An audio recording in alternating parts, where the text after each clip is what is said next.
Queria te convidar. Quantos tem o texto sagrado hoje? Ergam-no para que eu possa ver. Ótimo. Queria te convidar para abrir a palavra santa e deixá-la aberta. Nós vamos considerar o Salmo 28, 28º Salmo. Temos considerado, quarta após quarta, o saltério e já examinamos vários. E hoje vamos considerar rapidamente este salmo. Este cântico, este poema, este salmo pode ser dividido em 3 estrofes. Se você quiser marcar na sua Bíblia, 3 estrofes. A primeira estrofe, os versículos 1 e 2. A segunda estrofe, os versículos 3 a 5. E a terceira e última estrofe, os versículos 6 a 9. Na primeira estrofe, Davi pede para ser ouvido, ele ora, ele faz uma oração para ser ouvido na primeira estrofe. Vamos ler junto a primeira estrofe?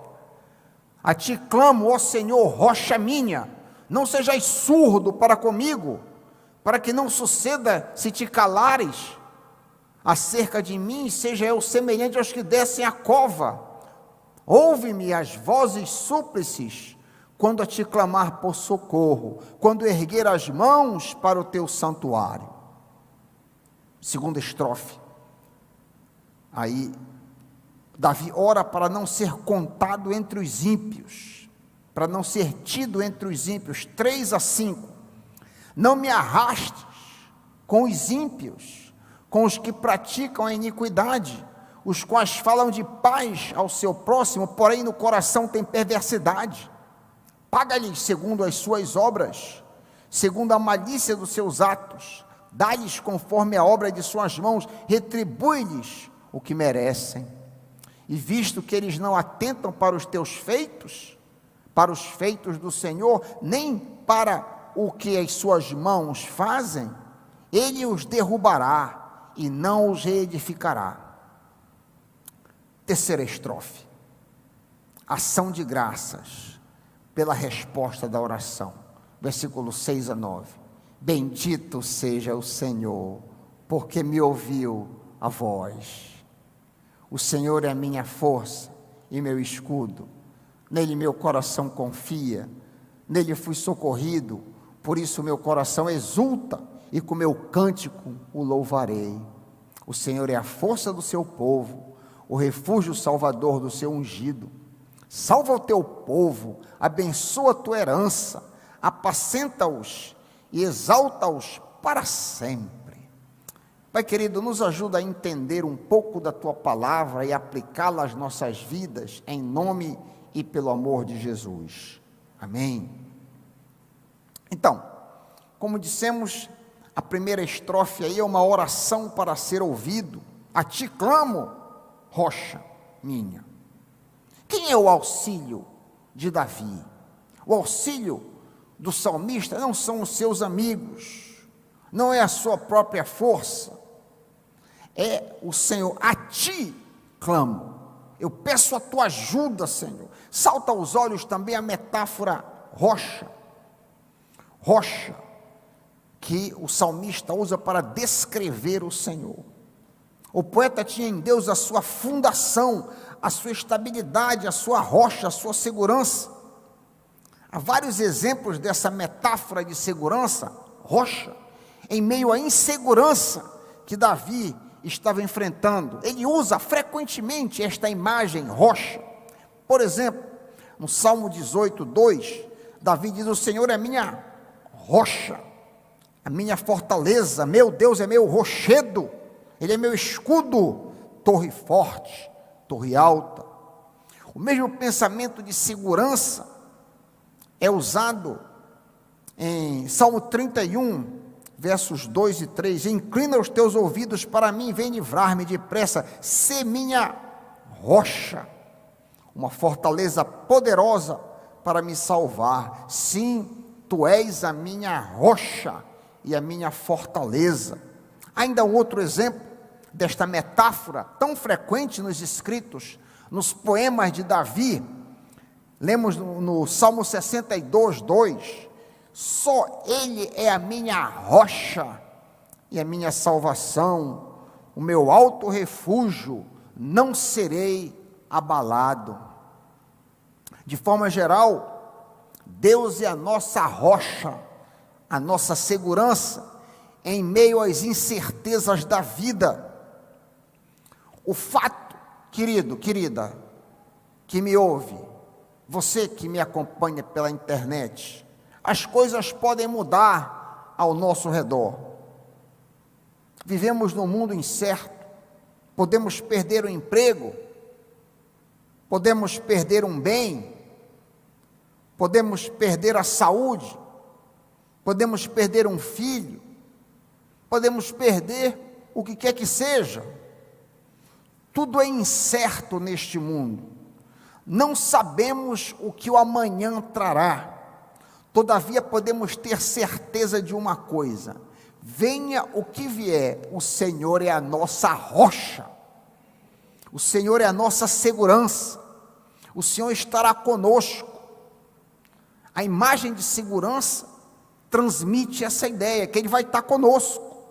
Ele é o nosso sustento no momento do aperto, no momento da angústia, no momento da dificuldade.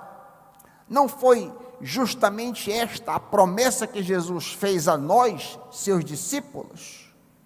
Lemos as palavras dos próprios lábios de Cristo: eis que estou convosco todos os dias, venha o que vier. Mateus 28, 20. Eu estou convosco todos os dias, até a consumação dos séculos. Jesus é a nossa rocha. No meio das inseguranças desta lide, podemos ter a segurança da promessa do Senhor, que diz para mim e para você, hoje à noite, Hebreus 13, 5 e 6, eu não te deixarei, jamais te abandonarei. Por isso eu posso dizer confiantemente: o Senhor é meu ajudador, não temerei. Marca esse versículo na tua Bíblia. Esse versículo está marcado na minha Bíblia. Por sinal, esse versículo tem se tornado tão precioso. O versículo que eu tenho em mente é Hebreus 13, 5 e 6. De maneira alguma te deixarei, nunca jamais te abandonarei. Portanto, podemos dizer confiantemente: o Senhor é meu ajudador, não temerei. Eu escrevi esse versículo numa notinha e preguei no meu computador, que eu posso estar olhando para ele o tempo todo. A minha rocha, a minha segurança é o Senhor. Marca esse texto na tua Bíblia. Ele tem sido de grande valia para mim e pode ser de grande valia para ti também. Adiante, é impressionante, se vocês notaram, a sinceridade quase que mal educada do salmista para com Deus. Ele ousa dizer: não seja surdo para comigo. Parte B do versículo 1, não sejas surdo. A liberdade e intimidade que Davi tinha com Deus nos chama a atenção. O que o poeta está dizendo aqui é o seguinte, parafraseando: Senhor, não despreze a minha oração, pois se permaneceres calado, serei como os que descem a cova, diz ele. Que expressão enigmática é essa? A paráfrase da Nova Bíblia Viva, você já conhece a Nova Bíblia Viva? Muito boa, é uma paráfrase que tem iluminado muito as minhas leituras. De vez em quando eu cito aqui para vocês a Nova Versão Transformadora, que é muito boa também, mas essa aqui eu descobri não tem muito tempo. A Nova Bíblia Viva, ela faz uma paráfrase desta expressão: se permaneceres calado, serei como os que descem a cova. Ela verte dessa maneira: se tu não me responderes, eu perderei a vontade de viver e morrerei. Bacana, lança uma outra luz na mesma expressão. É possível que Davi estivesse doente, pois a expressão descer a cova, que é a expressão mais literal, ou a paráfrase perder a vontade de viver e morrer, pode implicar algum tipo de enfermidade que o poeta estava passando. Se ele estava ou se ele não estava doente, nós não podemos ter certeza, mas sabemos que ele está em grande aperto, como pode ser lido no versículo 2. Baixa os olhos para o versículo 2. Ouve as minhas súplicas, quando clamo a ti por socorro, quando ergo as mãos para o teu lugar santíssimo. Interessante o uso do plural aí, súplicas. Davi está pedindo insistentemente a ajuda de Deus para a resolução do seu problema. Observe a postura do salmista. O erguer das mãos denota a atitude do mendigo com mãos vazias em direção ao céu, buscando a provisão do Senhor. Há aqui uma postura de humildade e de subserviência a Deus. Esta deve ser também a minha e a tua postura. Por sinal, essa imagem de levantar as mãos vazias como um mendigo é muito recomendada na Bíblia, tanto no Antigo como no Novo Testamento. Por exemplo, Salmo 134, versículo 2, levantai vossas mãos ao santuário e bendizei ao Senhor. O exemplo do Novo Testamento, Paulo dá a ordem: eu quero que os homens orem em todo lugar, levantando mãos santas, sem ira, sem discussões. 1 Timóteo 2,8. Devemos reconhecer, e o que isso implica? Devemos reconhecer que a nossa provisão vem do Pai. A nossa provisão, o nosso sustento, é Deus quem resolve todos os nossos problemas e quem dá solução a todos os nossos dilemas. Amém, meus irmãos? É Deus. Eleva os meus olhos para os montes. De onde me virá o socorro? Vem do homem? Vem do amigo? Vem do plano de saúde? Não. O meu socorro vem do Senhor, que fez os céus e a terra. Segunda estrofe, que vai aí do 3 ao 5, acompanha comigo, eu estou com uma versão aqui, a NVI, transcrita. Não me deis o castigo reservado para os ímpios e para os malfeitores, que falam como amigos com o próximo, mas abrigam maldade no coração.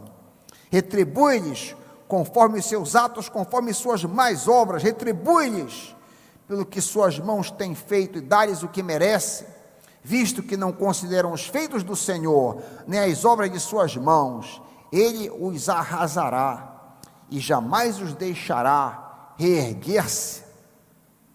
Davi tinha consciência que seu estilo de vida era bem distinto do estilo de vida dos homens que não temiam a Deus.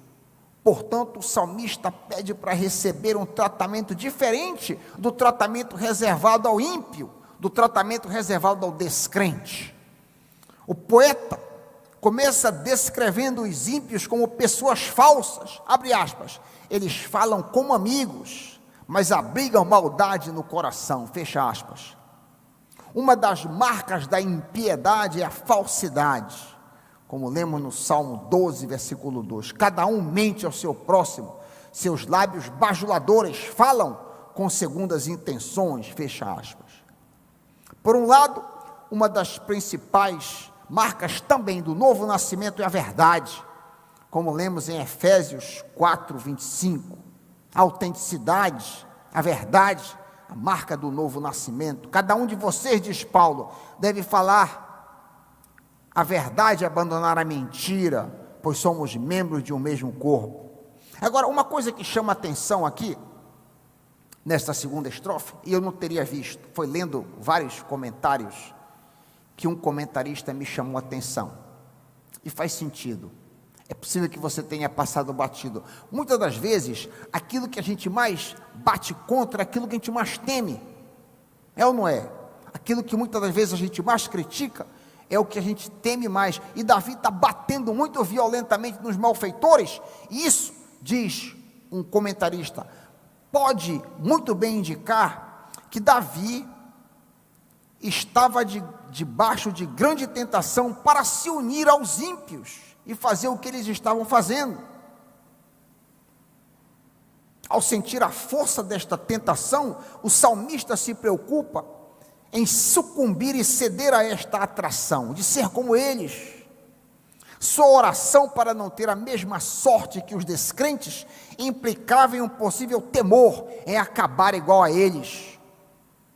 Que coisa, que insight, que profundidade aqui, nessa segunda estrofe. É interessante que o nosso Salvador, Jesus, nos ensinou em Mateus 6,13 que devemos orar para não cair em tentação. Todos nós que desejamos servir a Deus, devemos estar alerta para o poder do pecado. Davi estava temeroso de acabar seguindo aqueles homens ímpios. As tentações do mundo são fortes. As distrações que este século nos oferece são atraentes. Os prazeres que a sociedade curte são convidativos e poderosos. Não é fácil resistir aos apelos do mundo. Os hábitos que tínhamos antes de nossa conversão podem ainda nos influenciar. Amizades mundanas representam um perigo, pois colegas ímpios podem nos atrair para o mal, e até a nossa própria carne pode nos atrair para o mal e nos fazer sucumbir. Por vezes, os costumes e práticas dos nossos amigos do colégio, da faculdade, do trabalho, representam uma ameaça para a nossa integridade. Diante de opiniões e ideias dos ímpios, frequentemente sentimos grande pressão para ceder. É ou não é, meus irmãos? Na faculdade, na escola, no trabalho, você se sente um ET, vez por outra, no meio do seu trabalho, entre os seus amigos? E essa pressão sobre você, por vezes, é uma tentação para você ceder e seguir o caminho do ímpio. Os diversos tipos de tentações que nos cercam podem nos fazer iguais aos incrédulos se nós não tivermos cuidado. Jesus, não à toa, não apenas pediu para que nós orássemos, mas também para que nós vigiássemos. Vigiem e orem, Mateus 26:41. Vigiem e orem para que não caiam em tentação, pois o espírito está pronto, mas a carne é fraca, disse Jesus. Devemos insistir com o Senhor nosso Deus que nos livre do mal e nos mantenha no caminho da santidade. Não é à toa que Davi tinha temor de se tornar como os pecadores ao seu redor, pois o que estava em jogo não era apenas o sofrimento físico, mas também o destino último de sua alma. Esse destino último não fica muito claro neste Salmo 28, mas se tu comparares a mesma expressão do versículo 28, 3, com o versículo 26, 9, fica muito claro a imagem. Olha, tu estás com a tua Bíblia aberta no Salmo 28, 3, lá ele diz, não me arrastes com os ímpios. Compara com 26, 9, olha, a mesma expressão, Salmo 26, 9, ali lemos, não colhas a minha alma com os ímpios. Fica muito claro o que ele quer dizer por não arrastes, não me arrastes, não colhas a minha alma. Esta comparação deixa claro que o que Davi tinha em mente era algo muito mais profundo do que o destino terreno dos incrédulos. Há uma enorme diferença entre o destino dos crentes e o destino dos incrédulos. Para o crente, está reservada a presença do Altíssimo e grande alegria em sua companhia. Para o incrédulo, está reservada a ausência do altíssimo e grande sofrimento no inferno. É muito fácil provar o que está reservado para nós, aqueles que creem. Presença diante de Deus. Salmo 23, 6. Davi diz que habitará na casa do Senhor para todo sempre, na presença do Pai. Alegria do crente, Salmo 16, 11. Far-me-ás ver a vereda da vida, na tua presença abundância de alegrias, a tua mão direita há delícias perpetuamente. Que destino maravilhoso está reservado àqueles que temem ao Senhor, aos piedosos que buscam ao Senhor. Por outro lado, para o incrédulo, está reservado, como disse, a ausência de Deus e grande sofrimento. No Salmo 1, por exemplo, Salmo 1, versículos 5 e 6, lemos que os descrentes serão condenados quando vier o julgamento. Os pecadores não terão lugar entre os justos, pois o Senhor conhece o caminho dos justos, mas o caminho dos ímpios leva à destruição. Em Mateus 5, 20 em diante, Jesus contrasta o inferno com o reino de Deus e adverte que o inferno é um perigo real para pecadores impenitentes. O fogo do inferno, a justiça do inferno e o extremo sofrimento no inferno são especialmente enfatizados por Jesus. Os impenitentes são advertidos a usarem todas as medidas possíveis para evitarem serem lançados nesse lugar terrível. Conforme Jesus conclui o Sermão do Monte, ele contrasta o reino dos céus com os horrores do inferno. Mateus 7, 13 a 27. Jesus avisa que o que aguarda cada um que não entra no reino dos céus é destruição. Jesus é o rei e juiz que pessoalmente exclui os perversos de sua presença no reino dos céus. Tanto é que ele diz de forma clássica, muitas vezes, apartai-vos de mim.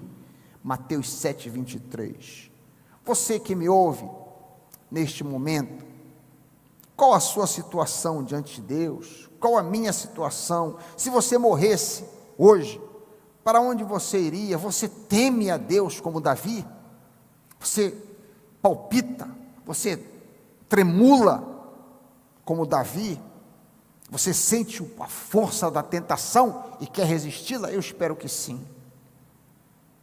Última estrofe. Terceira estrofe. Ação de graças por resposta às orações, versículos 6 em diante. Acompanha comigo. Bendito seja o Senhor. Ele muda o tom aqui. Bendito seja o Senhor, pois ouviu as minhas súplicas. O Senhor é minha força, meu escudo, nele meu coração confia, dele recebo ajuda. Meu coração exulta de alegria, e com meu cântico lhe darei graças. O Senhor é a força do seu povo, a fortaleza que salva o seu ungido. Salva teu povo, abençoa a tua herança, cuida deles como seu pastor e conduze-os para sempre. Aleluia, aleluia. Nessa terceira e última estrofe, Davi muda de tom radicalmente. Nas duas primeiras estrofes, na primeira ele pede para ser ouvido, na segunda ele pede para não ser contado com os ímpios, mas agora ele canta louvores em gratidão. Ele fala em fé. Note bem que Davi está agradecendo por alguma coisa que não aconteceu ainda. Ele diz, o Senhor ouviu, ele fala no passado, o Senhor ouviu a minha oração, isso não aconteceu ainda. Ele está se valendo da fé. O salmista já dá como certo que será ouvido, primeira estrofe, e 2, que não será contado com os ímpios, segunda estrofe. E pela fé ele diz, o Senhor ouviu a minha oração. Essa atitude de fé também é expressa no versículo 2, olha o versículo 2 do mesmo Salmo, quando ele clama confiantemente, ouve as minhas súplicas, quando a ti clamo por socorro. Esse tipo de atitude confiante, esse tipo de atitude de fé, nos lembra Jesus em Marcos 11, 24, texto precioso. Se você não conhece esse texto, recomendo que você marque na sua Bíblia. Marcos 11, 24, olha que texto de fé. Jesus diz: eu lhes digo, tudo que vocês pedirem em oração, creiam e já o receberam, assim lhes sucederá. No passado, quando você crê pedindo, você conta como já tendo recebido. Amém, meus irmãos? Que bênção maravilhosa. Para pensar nessa postura de fé. Se o nosso pedido honra a Deus e é consoante com sua vontade, devemos crer e agradecer antes de receber a resposta. Como ilustração, podemos usar esta segunda estrofe do Salmo de Davi. Davi temia que ele caísse em tentação e se tornasse como os ímpios e, consequentemente, viesse a ter o mesmo destino deles. De igual modo, devemos pedir a Deus para não permitir que sucumbamos à tentação e virmos a pecar. Podemos agradecer com confiança que Deus ouvirá e responderá a nossa oração. Você tem orado ao Senhor pedindo vitória sobre seus pecados? Deus tem prazer em te ajudar nesse tipo de batalha e a resposta sempre é positiva. Você pode contar como certo, Deus vai te responder. Devemos imitar o salmista nessa postura confiante, cheia de gratidão, pois se assim fizermos, obteremos vitória sobre o nosso pecado. Por fim, vale notar que Davi inicia esse cântico com um pedido pessoal, mas termina o cântico, no último versículo, com um pedido universal, com um pedido por todo o povo de Deus. Versículo 9, salva o teu povo, abençoa a tua herança, cuida deles como seu pastor, conduze-os para sempre. Uma das marcas de amor pelo Senhor é a preocupação com aqueles que Deus ama. Uma das marcas que você ama o Senhor é que você se preocupa com os outros filhos do Senhor. Você tem em mente o melhor para o seu irmão, para a sua irmã. O Senhor ama todos os seus filhos e deseja que nós nos importemos com os nossos irmãos. Nós mostramos que amamos ao Senhor quando amamos os crentes, os filhos de Deus. Não é isso que Jesus nos ensinou? João 13, 34 e 35. Um novo mandamento lhes dou: amem-se uns aos outros, como eu os amei. Vocês devem amar-se uns aos outros. Com isso, todos saberão que vocês são meus discípulos, se vocês se amarem uns aos outros. Davi começa sozinho, mas quer agregar todo o povo de Deus. Ele quer o bem dele, mas ele quer o bem de todos os seus irmãos e irmãs. Cuida do teu povo. E eu digo para você: Senhor, cuida do teu povo que veio hoje à noite aqui, abençoa o teu povo, em nome de Jesus, amém.